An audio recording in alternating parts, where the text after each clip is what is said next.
lorsque on a ce produit pour le distribuer, les écueils? Alors, je ne peux pas encore vraiment parler des écueils parce que, comme vous le disiez, c'est quelque chose qui est très récent. Mais là, vous les avez, les chaussures. On est en boutique depuis un mois.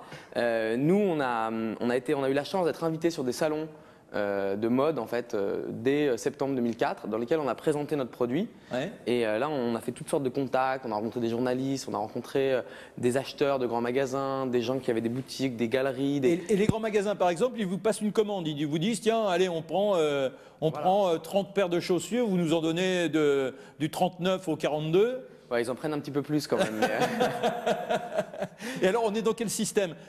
On paye ou ils les ont en dépôt? C'est-à-dire que tant que la chaussure n'est pas vendue, vous ne touchez rien? Non, nous, on ne fonctionne pas comme ça. On vend nos paires de chaussures aux boutiques et aux grands magasins. Donc, une fois qu'ils les ont, c'est leur affaire, à eux de les vendre. Il faut savoir que nous, on prépaye la production pour le coton, en fait. Ouais. C'est-à-dire que là, en mai, c'est la récolte. On va déjà avancer 50% de la récolte de coton.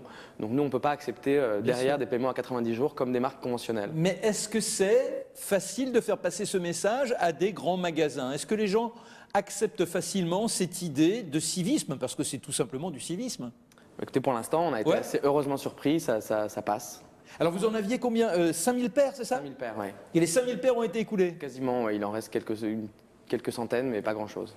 Alors vous allez maintenant attaquer une deuxième collection parce qu'il faut être créatif, il faut faire de nouveaux dessins, c'est ça? Voilà, et c'est vrai que moi on repart là au Brésil pour travailler sur la prochaine production et en même temps on prépare les modèles de l'année prochaine, de l'année d'après. En fait, on découvre aussi un métier qui est la mode et qui est de tout le temps innover, rechercher des nouveaux matériaux, essayer d'avancer aussi sur d'autres matériaux plus écologiques, des trucs plus équitables. Enfin, on essaye de se perfectionner un peu sur tout. Très bien, retenez le nom, Vera, V-E-J-A, avec un V comme victoire. C'est du moins ce que nous leur souhaitons.